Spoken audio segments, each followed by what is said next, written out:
Gandang umaga po sa ating mga friends at followers.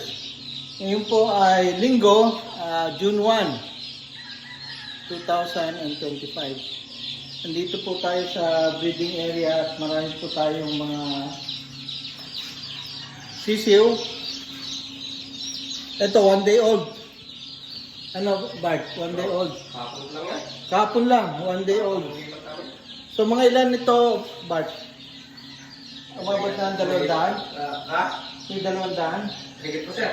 Ay, bakit matakbo 250, 300 yan? Oo. Mga 200 up to 250 po itong mga bagong pisa. Bago yan? Gano? Nagkaroon dito ko diba? Oo. At tama-tama po ito sa ano. Ito sir, parang... Saan ito? Ito ang ano, pang early bird ba ito? Hindi. Disboard na yan sir? Late born. So meron pang natitira sa ating incubator. Yata, wala na Last na sa mga incubator natin itong last. Kailan mapipisa ito?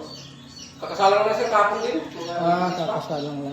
21 days na. Yung nandito sa rep Wala na, ubus na. halos naubos na. So mga 500 yun di ba? Oo, yun ito. So lahat sana ito, mga 500 ito. So tama lang yung estimate natin. Maganda yung papisa natin. Ganda, ilan kayo? Naka Plus one?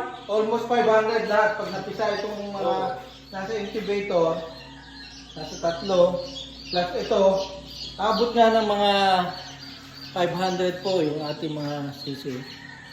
So yan po yung ating report sa ating mga sisiw para sa late born. At karamihan dito, maraming mga light colored at maraming mga breeding na pula natin. So yan po ang ating report ngayong linggo, June 1st, 2025. Happy Sunday sa inyong lahat.